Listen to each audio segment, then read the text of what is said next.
Hi, this is Benoy Thanjan, your host of the Solar Maverick Podcast, and also the founder and CEO of Renewable Energy. Renewable Energy, we're a solar developer and consulting firm. We've developed more than 100 megawatts of solar projects across the U.S., and we help clients execute clean energy projects with confidence. We act as your owner's rep, overseeing developers, EPCs, and financing partners to de-risk your project and keep it on schedule. We also provide development as a service, supporting origination strategy and execution so you can advance projects without building a large internal team.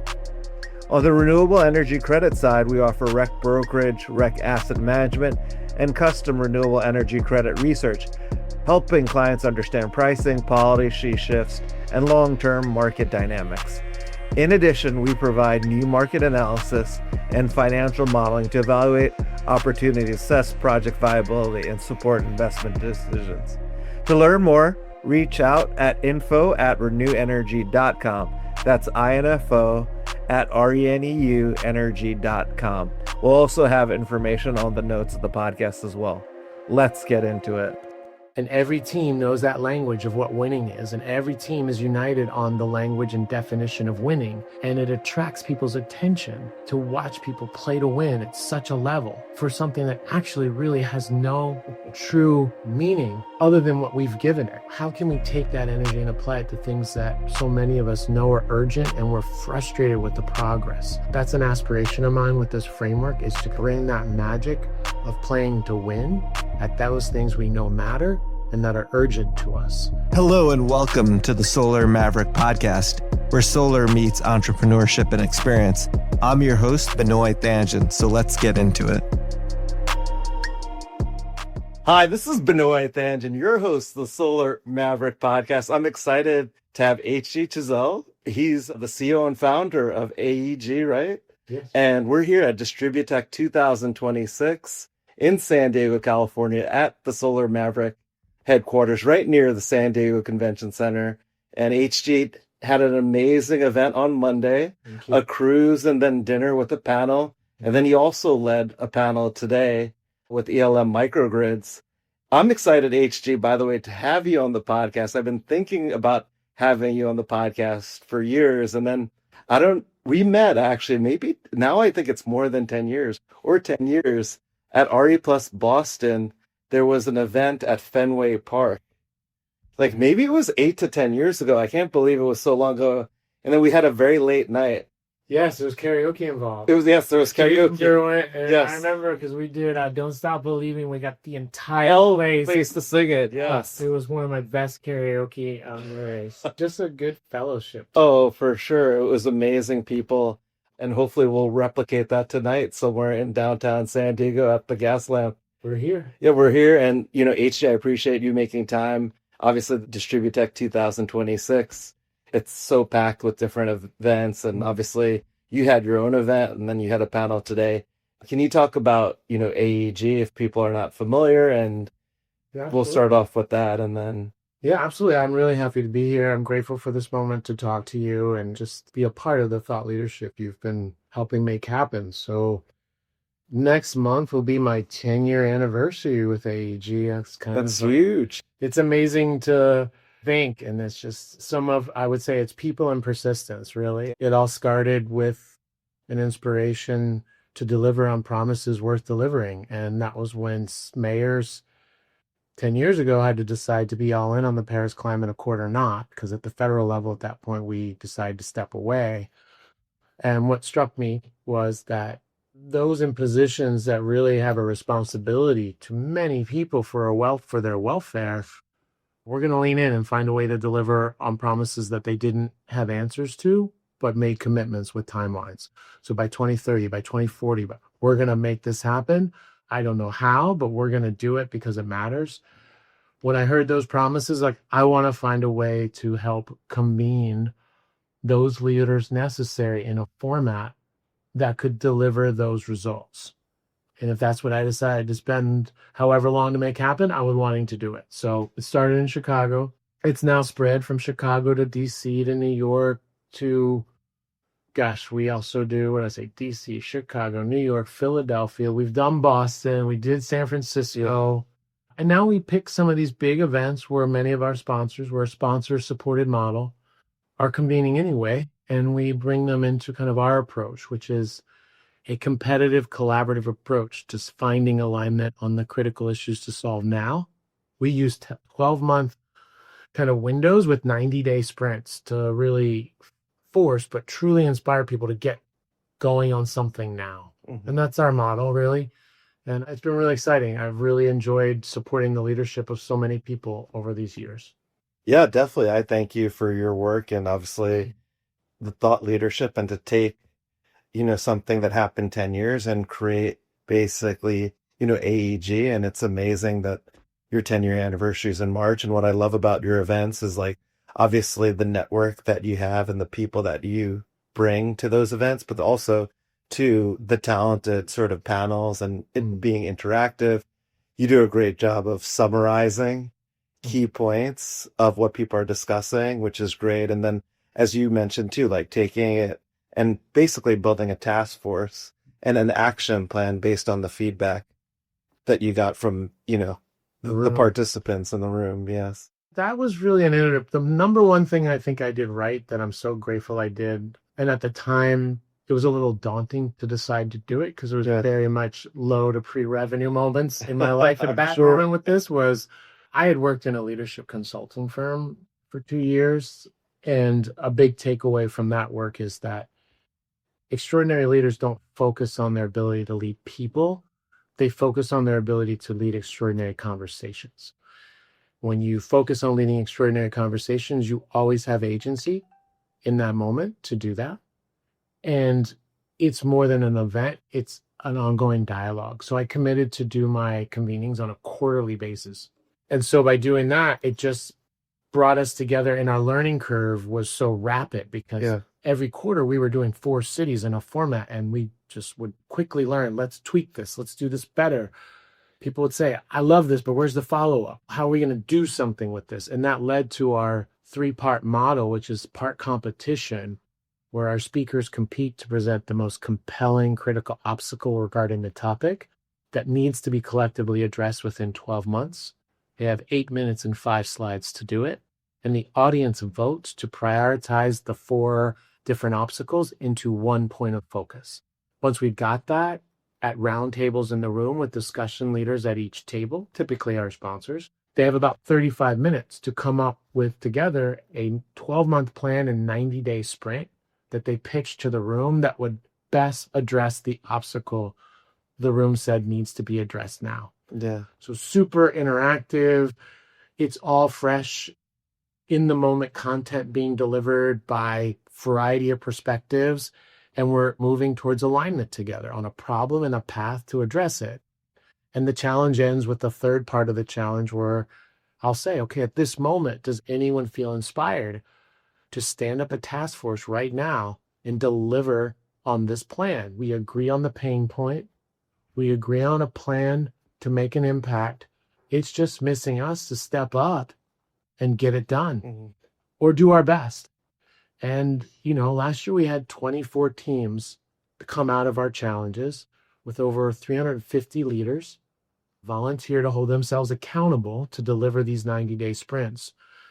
The win rate on 90-day sprints are over 70%. And that's exciting. That's huge. That's a large percentage. Yeah. It's really gratifying. That part, I think everyone likes. You don't always win, but you play to win, and your odds are pretty good if you get in there that you can make incremental progress that matters. Yeah, definitely. I mean, it was interesting for me to see it because you had me speak at New York City decarbonization last year. That's right. In March, I was speaking about we're developing the project with Daphne Rose Sanchez from KC3 for the New York Housing Authority, which would be actually the largest solar project in Manhattan, the first community solar project. And it was really interesting because there were so many different voices in the room who have experience in New York City decarbonization. Obviously, like Con Ed was a big sponsor of the event, obviously the utility perspective, but you brought a lot of different people into the room.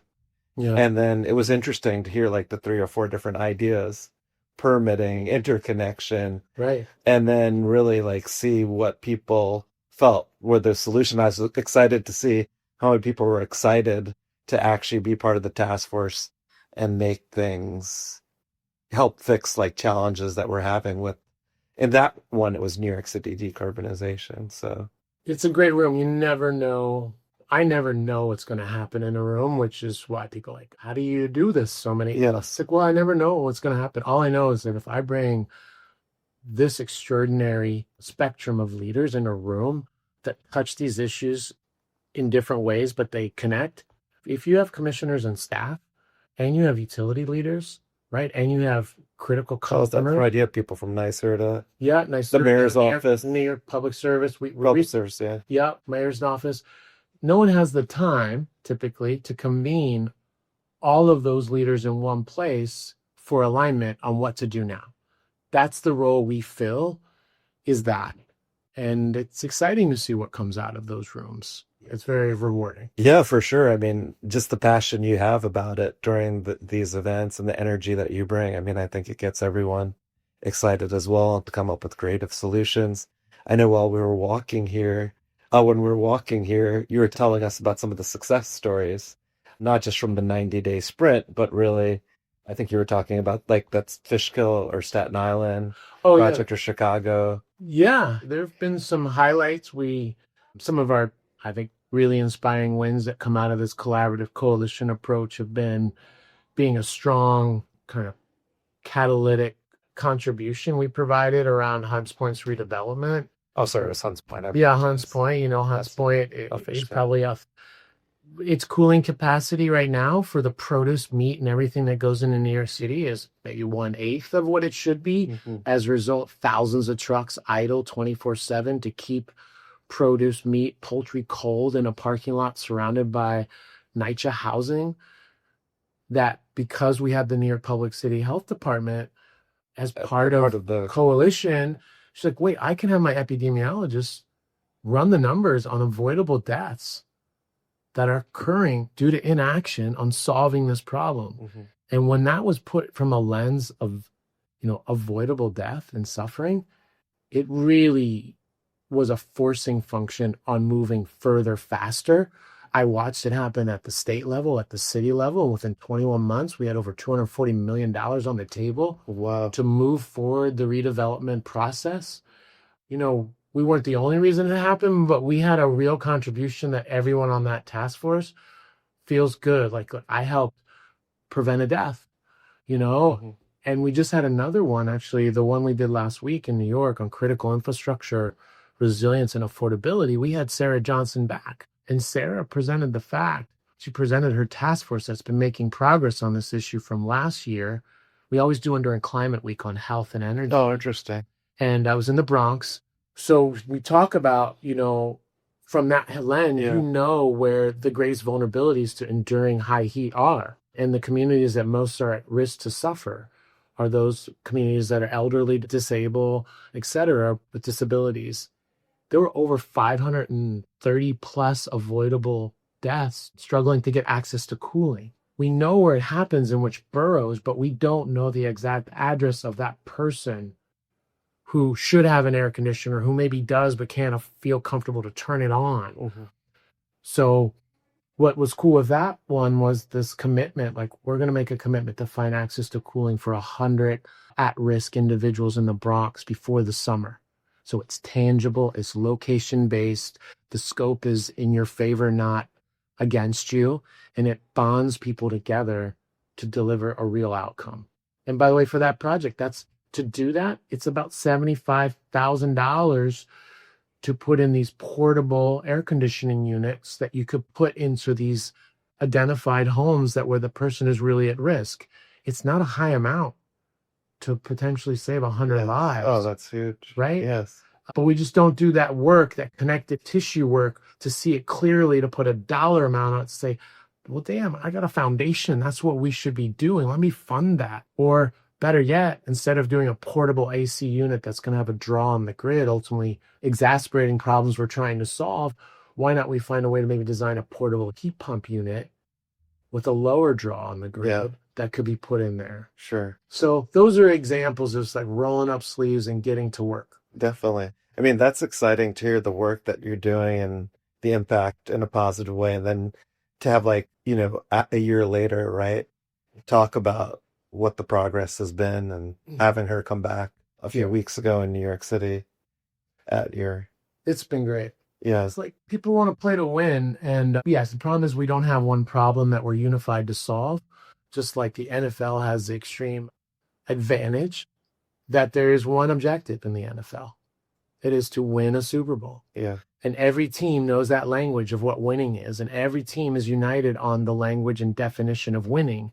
And it attracts people's attention to watch people play to win at such a level for something that actually really has no true meaning other than what we've given it. Yeah. How can we take that energy and apply it to things that so many of us know are urgent and we're frustrated with the progress? That's an aspiration of mine with this framework, is to kind of bring that magic of playing to win at those things we know matter and that are urgent to us. That's been a big inspiration to me, has been the ridiculous success of the NFL, of capturing our attention, our wallets, while all these things are going on. I mean, the same timeline that the NFL wants to double its revenue, we need to drastically reduce the amount of emissions by half. They're going to double their revenue. Yeah. In the same timeline, where's your money going to go, on the NFL or us? Yeah. That needs to change. Oh, for sure. And part of it is really the education, right?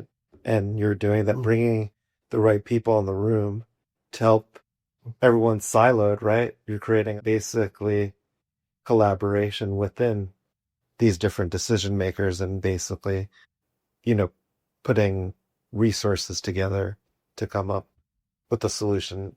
In that case, obviously, to save lives with not that much financial investment, which is huge and great to hear. It's really not. It seems like the money's there. People will say that all the time. It's really about our interactive frameworks. Yes. It's, once upon a time, that was my life in architecture, and I was so excited to go down that route of being an architect. But I think social architecture right now is really what inspires me, is like, how do we create the right frameworks to inspire accountability versus trying to assign it to people in a fragment? That's not going to work. But we can inspire accountability when we feel united on something that needs to happen. We just got to put the work in to build that structure for that to happen. Otherwise, it won't happen on its own. And we were talking on the way over here, and I guess something that I'm really still excited about from last week, we did our challenge. It was on critical infrastructure, resilience, and affordability. Yes. We had the new chief climate officer, Louise Young, for the city of New York. It was so great to have her passion in the room. We had Daniela Piper, who is leading the charge on NYPA's, New York State, NYPA, NYSERDA's commitment to 1 gigawatt of nuclear generation. And we had Con Edison and others. What was so interesting is the obstacle that shined through that needs to be addressed is trust. It all came down to trust. We kind of get at the value of distributed battery storage to create greater grid optimization, capacity utilization. If people don't trust that system in their neighborhood is an investment versus a liability. Oh, for sure. The same with nuclear, same with transmission. So how do you build trust at the speed and scale we need? And it's not education. Educating someone, I could think about my 15-year-old son. If you think that educating is how you get his trust, it's not. That's like, you're just another person trying to educate me and question my decision-making skills. Yes. But if I bring out his voice into the room and he trusts that I care what he has to say, Oh, for sure. Now his opening to learning is happening. Yeah. So I'm starting the year off from that New York event for this year, really wanting to see where can innovations around trust happen. Yeah. And how do we create standards, new standards for excellence around trust building? I think it's going to be essential. Oh, yeah, definitely. Obviously, we talked about it. Trust being so important in doing anything right in life. If there's not that trust and people don't believe, that nothing will happen, Yeah. Or there'll be no progress. Yeah, and the trust is the period between the realized benefits and a vision. Yes. We had all these great visions, Justice 40, how we were going to do this solar for all and everything. Oh, it was so good, but the lag time. Oh my gosh, the lag time. Between to the vision and the positive intention, the altruistic intention, and the realized benefits by a critical mass, it was too long. Oh, it's way too long to get people right and engaged.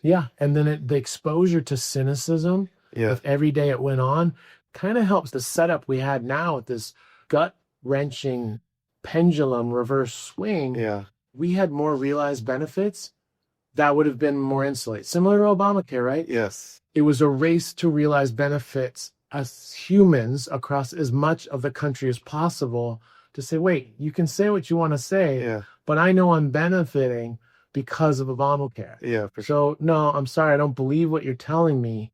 I personally know that this changed my life. Yeah. My daughter, my son, my mother would not be in their health condition today without it. We've got to find ways to get that coming out in this clean energy transition. Sure. Or we'll just be vulnerable again. Yeah, definitely. I think that's been a challenge, right, that we've had because of the ups and downs, the roller coaster, and the long time that it takes. Yeah. And then also to the consumer, right? They're not necessarily hearing or understanding what the opportunity really is, or even questioning climate change, or that solar is the cheapest form of electricity, the fastest coming online, or storage, how, you know, that's a game changer, really taking intermittent power, and then, you know, you could basically dispatch at any time. And obviously electricity is extremely complicated. You know, the average person just knows, I turn on the light, it works. You know, obviously if there's an outage or a blackout, you know, that's a big issue. And, you know, it's interesting because in other countries, they're more educated about energy because they have outages and things happen. Right. They're personally affected. Affected by it. So they understand the narrative better than in the US, in the mainland of the US, you know, which is interesting to hear. And obviously there's a lot of information that's not correct, you know, that they have in their mind, which is not correct. So it's interesting. Yeah. And then the other thing too, obviously, with the challenges of, you know, the big, beautiful bill, it's also, how can I say it? The companies that remain will be a lot more creative because they have to be. Obviously, it's going to create a lot of pain for the industry, but at the same time too, you might also have creativity and innovation being created as far as information and deploying, right? Because it's all about deployment. It was interesting going back to the ELM microgrid conversation that you had today. Yeah. And the CEO of ELM was talking about deployment is the big thing. If we're able to deploy as much as possible, that it inherently is educating and also lowering the price of having a microgrid, because it makes sense, especially in these times. Yeah. When the infrastructure takes so long and is dated, right? And then there's so much demand for electricity with data centers, AI, and other things, that it's interesting because it kind of, sometimes education just by seeing it, right? And knowing your neighbor has it, and then they'll be able to talk about it, you know? And it's amazing too. Like if you look 10 years from now, like just the education, even the residential customer knows so much more about solar, or the commercial. And now you have these big companies like Amazon, the big tech companies, they have huge energy groups because they have to do it, but they were not this sophisticated 10 years ago. It's amazing to see like the progress, but there's still so much progress that needs to be made to. Yeah. It's tricky too, because I feel, you know, there's trust, and then there's a conversation about affordability. The thing with affordability, that I think affordability is showing up as an issue that needs to be prioritized now. It's because the consciousness around the pain is getting to a tipping point of people that it is irresponsible not to address it. For sure. Whether you're at the commission level, whether you're at the governor's level in the energy office, whether you're at the commission level appointed by the governor, whether you're at the state agencies, the utility, it's like that pain is rising. It's acute. You can't fake it. You can't fake that pain. So, and this came out in the conversation, I think, with ELM at the panel, is picking your use cases really matter. Like if we prioritize vulnerability first, those are the places where when you fix it, the antidote is relief. And you can't BS relief. Definitely. So you go to the federally qualified health centers. You go to those points where there is those levels of true vulnerability and therefore appreciation. When you solve for it, you will build trust.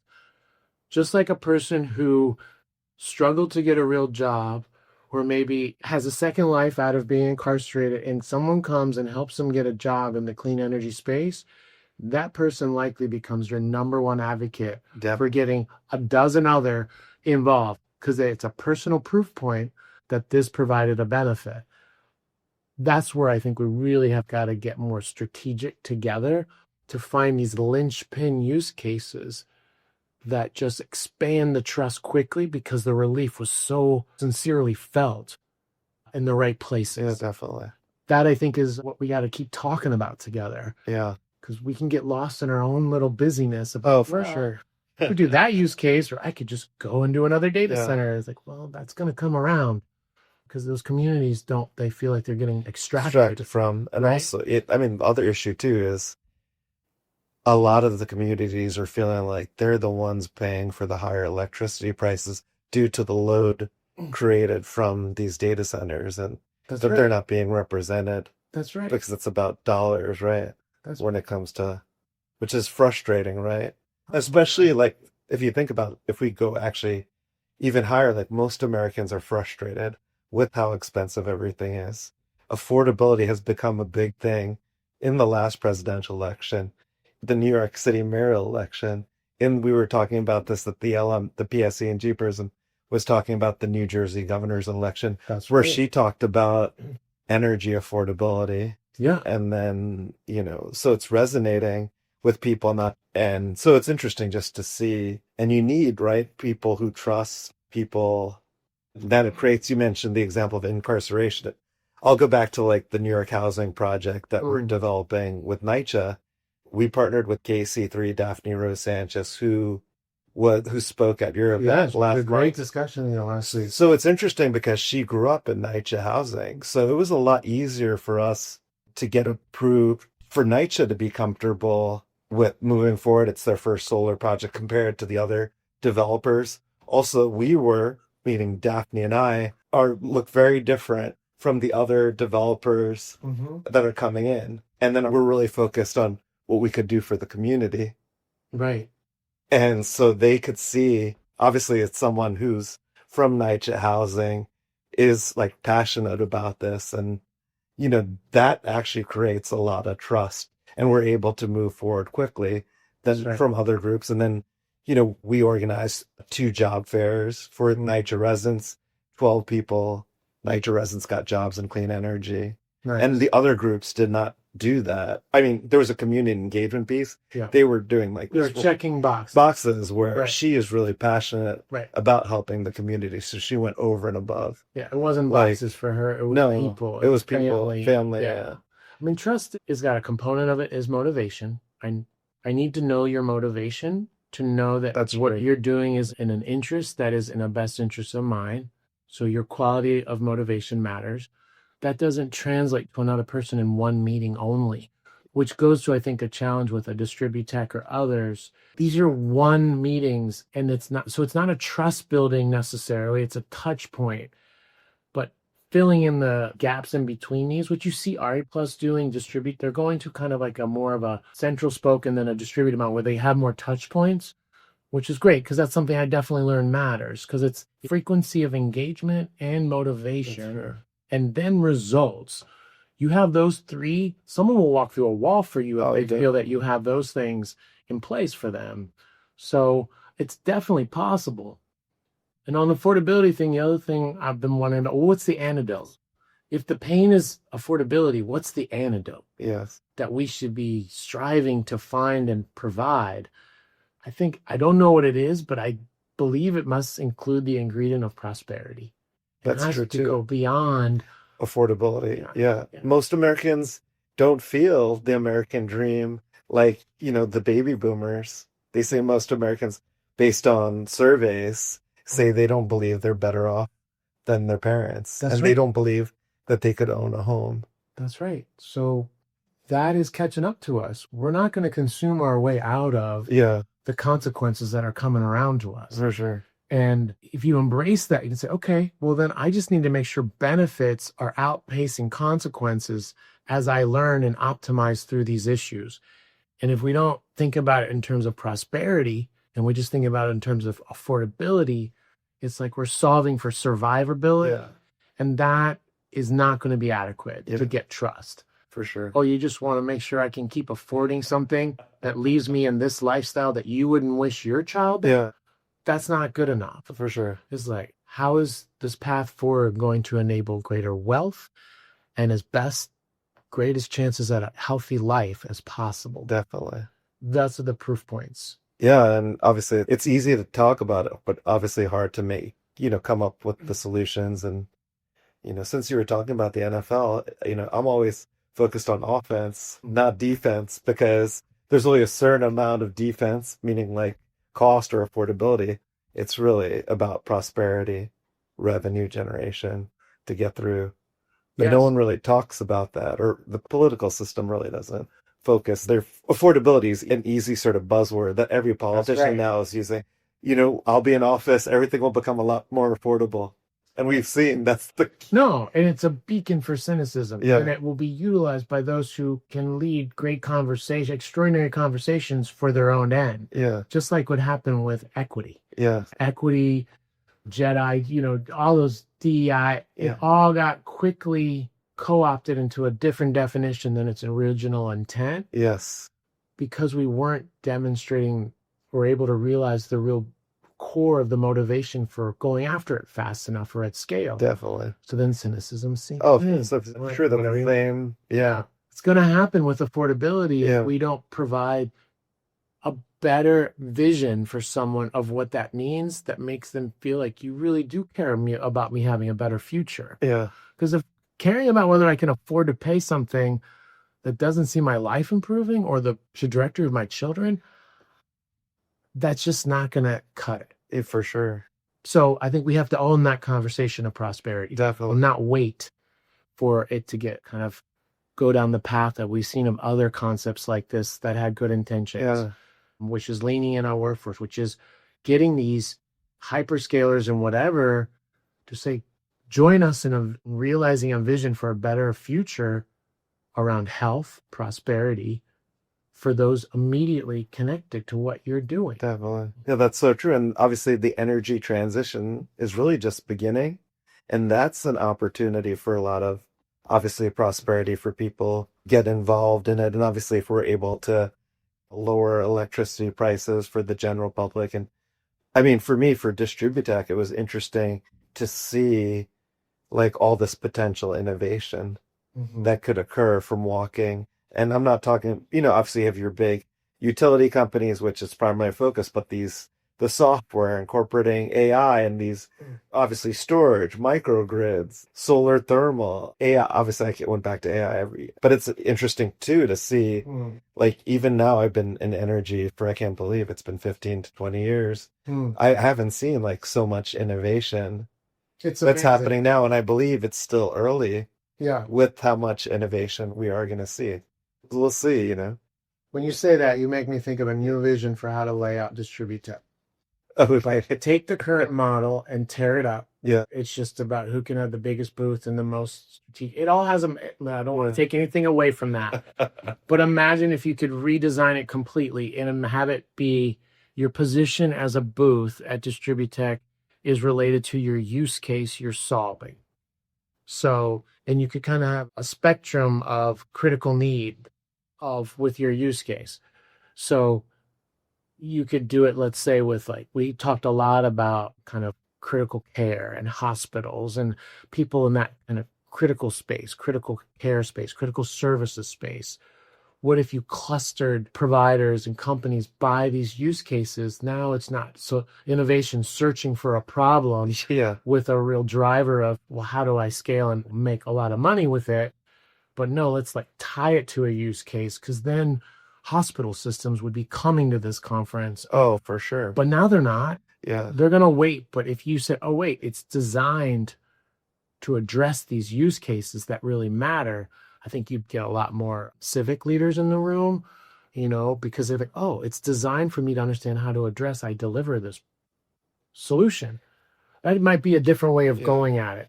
I think it's a great idea because actually I went to DistribuTech last year. This year, there's a lot more companies. And like there's now 3 floors really. Yeah. And especially when you go out to the 3rd floor, it's a lot of the smaller companies that are coming up with innovations that you might not necessarily know about. So it's hard, right? Once you're in that main floor, a lot of people are not going to these other floors because there's already so many companies and so many different products. And so if you're able to like organize it to like an ROI and a certain part of the, value chain, I think it would get a lot more people and help organize instead of just having it based on obviously, how much the person's willing to pay for the booth. Yeah, I mean, who drives distribute primarily? It's the utilities sector who is the giant customer. Yes, the customer. And who drives the utility? Often it's the Public Service Commission, right? Yeah. Who now has driving these mandates for protecting and improving the lives of those that they have an obligation to serve. So maybe there's a way to adapt the model a little so it gets more use case focused and more people won't see this as a very much a tech hardware conference, but more of a people improvement conference. Because a lot of utilities now are struggling to get the buy-in to come. When you put affordability on the table, does it make sense that I'm going to fly 30 people from a utility to go to San Diego when people might not, we see what's going to happen on prices and resource capacity. It's not a good look. Yeah. So if the conference really put that at the heart, it could be interesting to see how that changes things. Oh, definitely. For sure. That's amazing. I know we were talking about this before, like for AEG, you just started your first event that you had in January, and you have obviously 2026 planned. You have an exciting event next week in DC. Yeah. Can you talk about like the schedule for this year and what you're focused on? I know you mentioned affordability. Yeah, we take the year and we break it into quarterly themes that should all roll up into a climate action plan, whether it's city or state level, often now with laws attached to it. So CLCPA and what's happening in Illinois with CEJA and CERTA. Q1, we typically do critical infrastructure, resilience, and affordability now. Q2 is when we go to the built environment, building construction, building optimization, decarbonization, et cetera. We'll handle that in Q2. So it's about the built environment. And then Q3, we go to grid optimization. So how do we look at all the ways these things need to orchestrate together for best outcomes? I used to call it grid modernization, which is great, but I want a little more intention to the concept beyond modern. It's going to we're going to modernize it anyway. But how do we optimize it for best possible outcomes? That's Q3. And then Q4 is our mobility and transportation section. So our sponsors realize that these are all interwoven. So while we might have a Harbinger or International, someone who's formerly on the mobility transportation side, they know that those systems are connected to grid optimization, critical infrastructure, and they're interfaced to the built environment. There's these overlaps. So that's our kind of quarterly themes, and we'll run cycles each quarter through our cities. So next week, we try to align ourselves with the Winter NARIC Policy Summit. That'll finish up, and then we grow right into our challenge in DC. I'm doing it this year. I'm opening up our format to have some guest co-facilitators. Really need to spread this out for those to facilitate with me. And so former chair Willie Phillips will be co-facilitating this challenge with me at his law firm, Holland & Knight.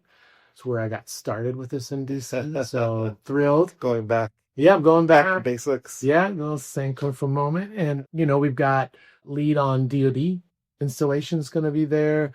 Jennifer McClellan, Congresswoman from Virginia. Judge Jamal Hudson from Virginia Public Service Commission.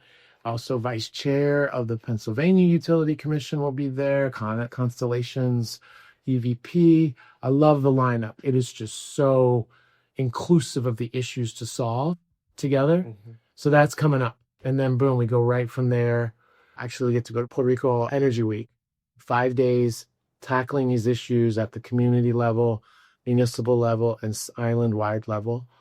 5 days across Puerto Rico, very special. I'm really excited about our collaboration. Yes. We're developing for that.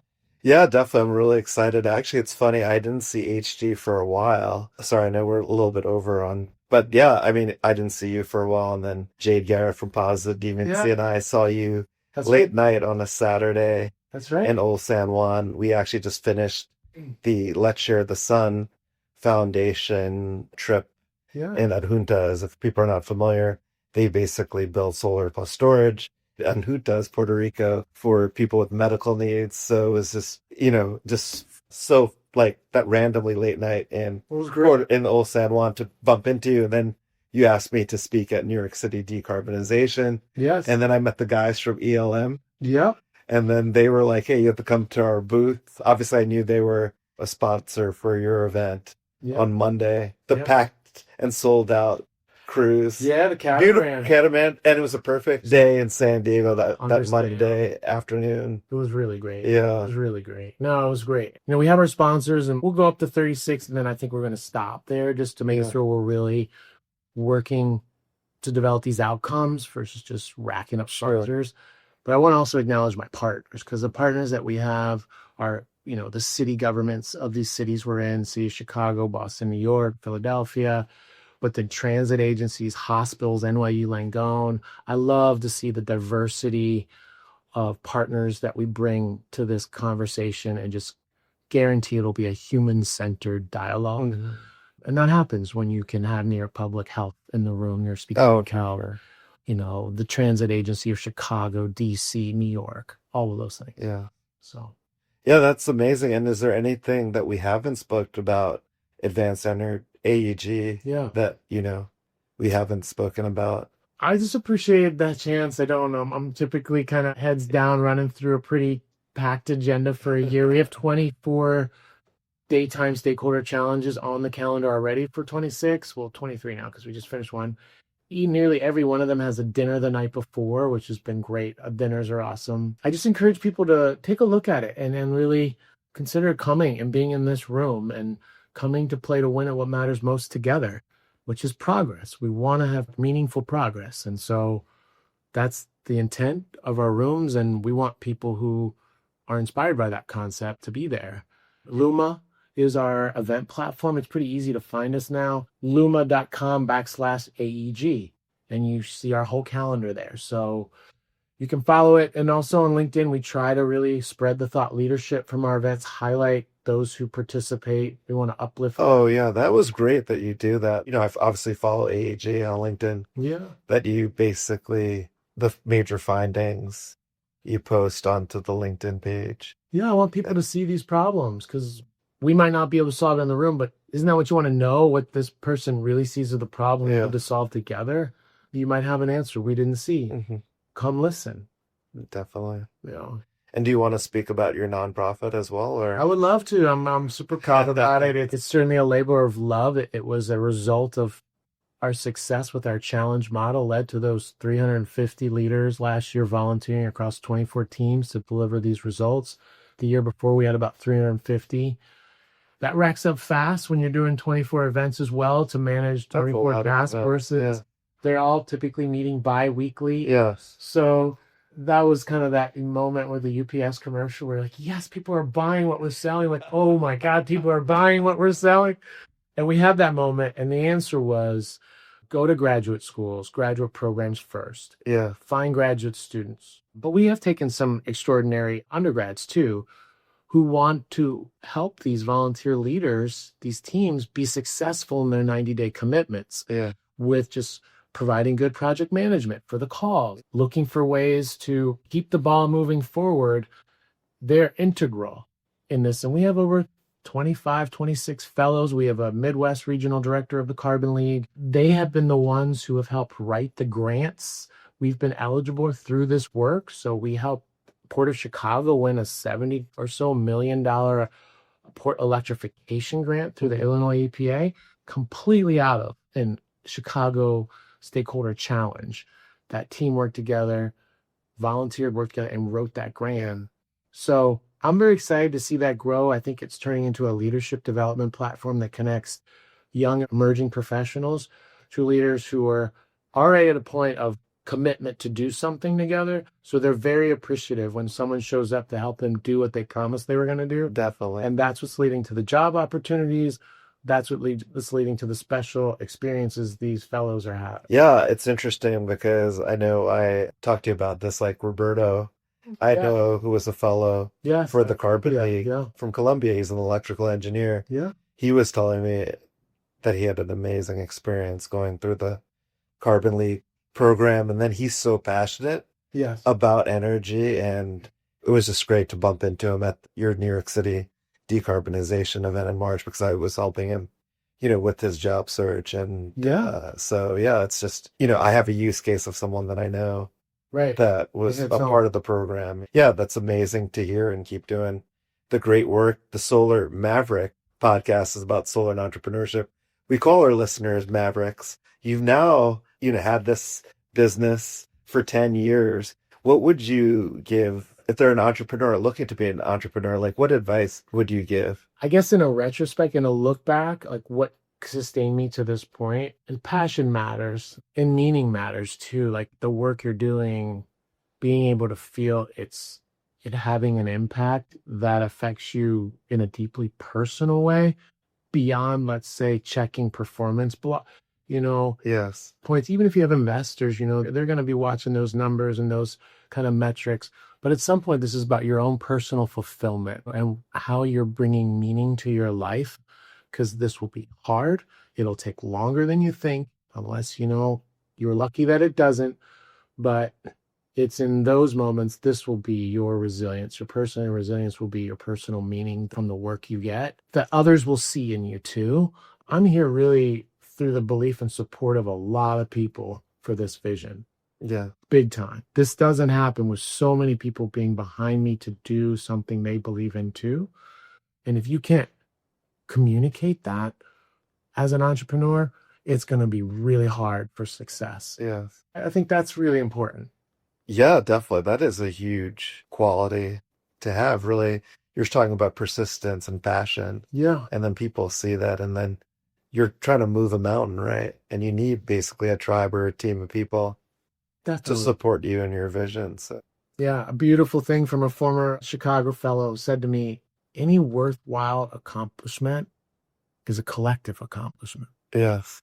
And it just makes a lot of sense. Like, so people have got to feel your passion and sense the value of your motivation. Definitely. Back to trust. It goes back to trust. Yeah. At the end of the day, one word, trust. Yeah. Yeah. And the last question that I have is, what's next for HG? What's next for me? I love it. Let's like declare. Put it out there in the public. Okay, all right, I'm going to put it out there because, damn it, I have to do this. I need to train the trainer. The learning I've taken doing the facilitation I do, and I really appreciate how many people come up to me and say, thank you for how you approach this as a facilitator.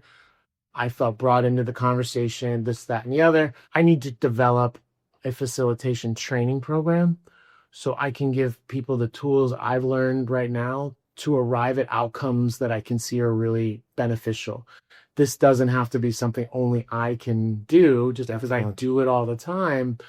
So I want to create the modules that I've learned are critical to be good at this. I want to give my Carbon League fellows first shot at the program because they're investing their time in this. So I want them to get this skill, but I want to open it up to leaders within my sponsor network and others. Like, look, if I'm doing something right on facilitation and I can give it to you to get better, I want to figure out how to do that. Yeah. Yeah. And that opens me up to be in more cities than I'm currently at. I get a lot of interest, LA, Denver, and others. Sure. That's the way. So I got to open up and find a way to expand my ability to do this. Yeah. That's the challenge I'm holding myself to this year. And that's the challenge that many founders have, because they have to be replaced. The business doesn't last unless you're able to replicate it through systems and people. That's it. So I welcome any thoughts, suggestions, and guidance on this, because I have to do it. Great. Well, this has been an amazing interview of the Solar Maverick Podcast. I appreciate HGU making time. If our audience wants to learn more about you or AEG, what's the best way for them to do it? So AEG is for Advanced Energy Group. And if you go on LinkedIn, you can find us there. You'll find out about me, but you'll also see real time what's coming out of our workshops by following us there. Yeah. And then from there, you can get to Luma and see our events. For sure. The best thing to do is find a way into an event. Come to a stakeholder challenge and contribute and be with us as we learn together. Definitely. I think that's the key thing. Learn together. We're all learning together through this whole process. And I thank you for creating, the facilitating basically these conversations, taking action, building a task force, and then getting the right people in the room to try to solve these problems. So thank you and keep up the great work. Thank you, HG, for making the time. DistribuTech 2026. Thanks for listening to the Solar Maverick Podcast. The Solar Maverick Podcast is brought to you by Reneu Energy. We're a solar development and consulting firm. If you believe that this podcast is adding value to you, please give us a 5-star review and share with those that you think could benefit from this information. Please email all questions, suggestions, and feedback to info@reneuenergy.com. That's info@reneuenergy.com. The Solar Maverick Podcast is produced by Podcast Laundry and executive produced by Benoy Thanjan and Kevin Y. Brown.